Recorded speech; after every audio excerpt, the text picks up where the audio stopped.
So we got a chance to announce crossplay on the Vita, and of course, then we also had 2 additional characters, Nathan Drake and Big Daddy. So, how's that crossplay work? Any permutation?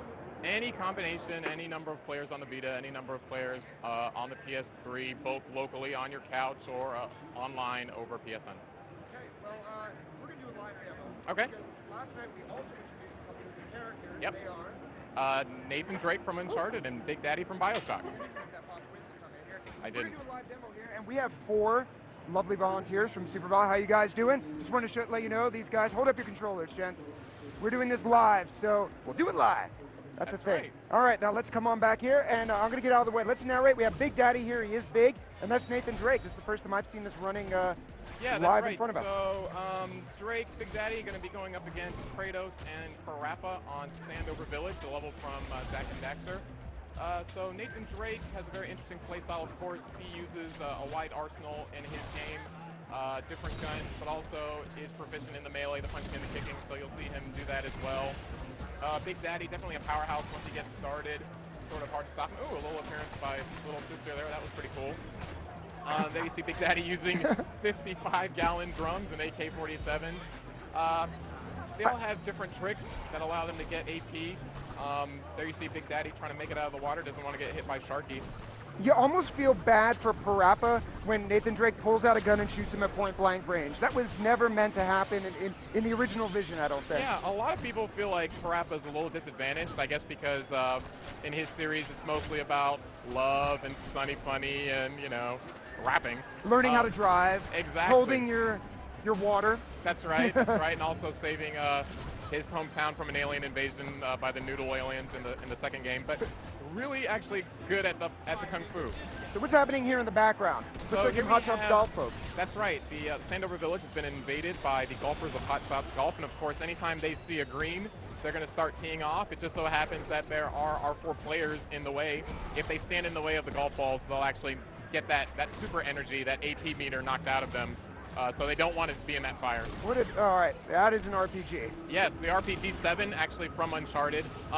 We have an item system in our game where any character can access any item as it spawns periodically throughout the level. It just so happened that Drake managed to grab a weapon that he's very familiar with. Oh, and it looks like Parappa just managed a level 1 super against Drake. Okay, so it looks like Nathan Drake's getting up there pretty high in the super meter. So it seems like he's going for a level 3 super strategy. The level 3 super takes the longest to build, but it's also the most powerful.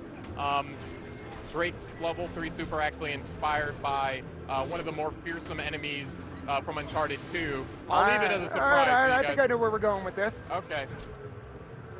Looks like he's almost got it there. The Hot Shots golfers are going to rain down a volley here. I love the little touches. As a big Hot Shots golf fan, you think, how could they ever integrate this into a fighting game? And now we know how. Oh, here we go. Level 3. Looks like Drake did pop his level 3, and there goes the sarcophagus.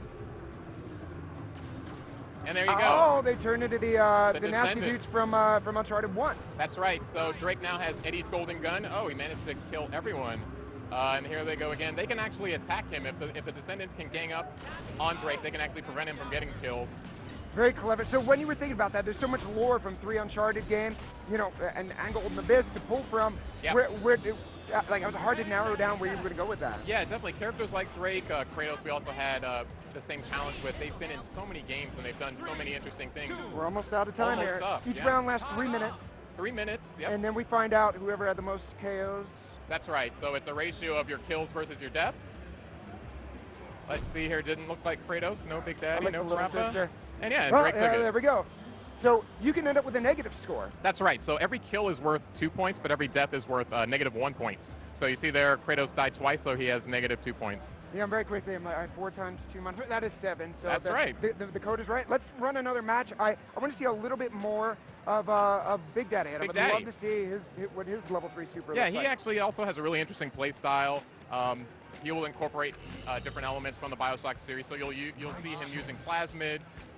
You'll see Little Sister make an appearance. His level 3 super, very reminiscent of the Rapture city from Bioshock 1. So helping things. talk about like working with Irrational. Like how I'm assuming they didn't go, go ahead and make it. Not at all, but it's been an amazing experience working with the guys at Irrational. They care a whole lot about the fans, and they care a whole lot about BioShock, and so they wanted to make sure that we did the character right, and they've been helping us out a lot with that. Let's talk about this level a little bit here. Yeah, so this is Hades, of course made famous from the God of War series. On this level, there is a Patapon invasion that happens. That's the matchup for this particular level.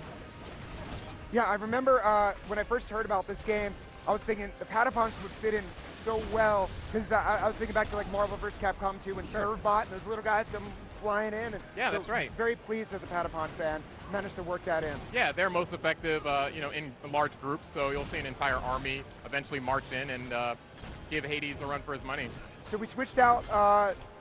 Looks and like now Kratos. we've got Sly and we've got Sweet Tooth. That's right. So Sly can't block, is that correct? Yes, very famously, we decided that the best way to replicate the true spirit of that character was, instead of just giving him the traditional block and evade that the rest of the characters have, we wanted to play with some of the mechanics, give him a little bit of invisibility. He also has a teleport and various tricks. What was going on there with Big Daddy? Fire was coming out of his feet. Was that inflicted on him, or was he shooting that out? No, that's actually one of his plasmids. So he has access to 5 different plasmids from the BioShock series.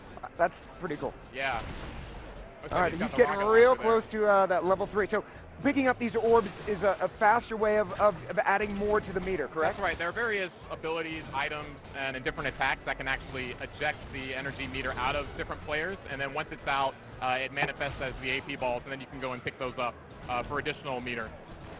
It looks like, yeah, Big Daddy's really close to his level 3 here. Let's see if he can get it. Everyone's picking on him. So he just messed up Drake pretty good there. So, well, I think he's just about to get it. Oh, Drake just did a level 1. That was really cool. Yeah, there he goes. Okay. Getting a little flooded. So the entire level gets submerged. The characters can actually try to float to evade Big Daddy, but it doesn't look like they're not having doing much really success. well. No, they're trying to get away, but it's really tough. Up, and it's So you over. got at least 3 or 4 kills there, and that's what you want to get off of level 3 for saving up for that long, Yeah, right? that's right. So, you're playing against... Sorry, I love that. Fever. 3 different characters, and the level 3 supers are expensive compared to your lesser supers, so you want to make sure you get as many kills as possible when you zoom in into a level 3 super. So, like, are you seeing something where certain types of players save up for the level 3s and then it's all or nothing? Or, like, what would you say, like if we were to put this in front of Justin Wong, you know, or Daigo, what would they do? Do you think they would save up, or would they go for the level 1? The economy of the game is really important. This is something that maybe is not immediately obvious when you see the game played, but each super has a different cost associated with it, and that's even different per character. So level 1 supers are comparatively cheap per kill versus a level 3 super. So the most efficient thing to do is to really try to get as many level 1 supers. Now the level 1 supers aren't as powerful as your level 3 supers, so they're a little trickier to land, and you kind of have to be at the right place at the right time to fire those off. So it's kind of juggling the balance between, do I go for these cheap supers that are going to ultimately get me a lot of kills, or do I go for the very expensive supers where the kills are a little bit easier but they cost a lot more? I think we have time. Why don't we run one more match? I want to see Fat Princess. I was not at all surprised last night when Fat Princess won, because her level 1 is lethal. It just seems to be very easy to hit that. And some of our supers are designed that way. She sees a piece of cake and she has to go right for it. And when she sees cake, nothing can stop her. She's a good example of a character who has really strong supers. They're somewhat easy to use, and so the cost is balanced against. They're pretty expensive, so her level 1 super a little bit more expensive than some of the other characters. So I've been using the times I've gotten to play here and at the initial launch, or not launch event, but reveal event. Yep. I really enjoyed Colonel Radek. Yeah. And he's a range guy, but I noticed certain levels he's much better at. So the first level we saw from Jack with hot shots, that's very vertical. Yeah. He's not as good, I think, as he is on a more horizontal where he can snipe. That's exactly right. So any level that has a lot of undulation in it, he's not going to be as effective on, because he needs a little bit of a sight distance to really be able to take advantage of his sniper rifle. A level like this does have some opportunity for that, but then also as levels being constructed, you'll see that his sniper rifle does become somewhat less effective, so he has to adopt some different strategies to be successful. And Kratos with an RPG, that's something we've all been wanting to see. Yeah. So, let's talk a little bit more about the details that you're going. When we first revealed the first 6 characters, and we saw Radek, Jim Sterling from Destructoid, he's a huge fan of the Killzone series. and he was wondering if Sean Pertwee was voicing Colonel Raddock. So I assumed that, well, there's plenty of dialogue to pull from Killzone 2, and you can put it in there, but you guys recording all new dialogue. That's right, yeah. We are reusing no dialogue from any pre-existing games. We're going out and getting the original voice actors. We're capturing all new dialogue. We've written all original stories for all of these characters in our arcade progression, so we got all the old guys back together, and they're voicing their characters. That's got to be a lot of work. It is, but it's worth it, I mean, I think that this is what the fans expect from us, and we want to deliver on that expectation. I'd have to imagine at a game that really addresses nostalgia so strongly, hearing from those original people's got to be good. We just saw that level 1 super from Fat Princess. That thing lands every time. It's very devastating. It's a little bit slow to start up, but once he gets going, she travels very fast. There's an element of this game that almost has like a fog of war to it, where there's so much going on. Your awareness of where all players are at all times is very important, and sometimes if a character manages to exist a little bit outside of the action, he can sneak up on you and take advantage of you not paying attention. And we have, and there's throws as well, and those are activated. Was it the right stick? The right stick, right. So up, down, left, right on the right stick performs a different throw. There's a different throw for every direction. Here's the Buzz Q&A portion of the level. I don't know if I don't recall the mermaid, but So let's see. It maybe. seems like they're making their choice with the mermaid, but of course, just knowing the right answer is one part of it. You actually have to be up there and be able to hold it. See, Raddock got knocked out, so okay. He wasn't able to be there at the end, so he didn't get credit for and that. then he ended up losing some of his AP. some juice. That's AP, right. yes. Moves him a little bit further away from his supers, yeah. Another nice little detail. Where's that bubble shield from? The gravity shield is from the Wipeout series, so it's actually a pickup in their game. When you pick that up, you have a little bit of armor on you, and so we replicated that functionality. While you have the gravity shield on, you're impervious to damage. So now with Big Daddy, we've seen our first third-party character. Yes, that's right. We're going to see some more? You're absolutely going to see more. I will just ask you to stay tuned and await those, but we're very excited to have Big Daddy, and yeah, we're going to have more, and it's going to be great. Okay, and speaking of more, we are going to be doing a lot more here while we're at E3. I want to thank you very much for bringing this and finally getting to see for the first time Big Daddy and Nathan Drake here together. So I do appreciate that very much. No and thanks to you guys as well for playing very well. I'm sure you hate having to play a fun game 3 times in a row. We're really making it tough on you. So coming up very soon, we have Dust 514. Let us get it set up, and we will come back.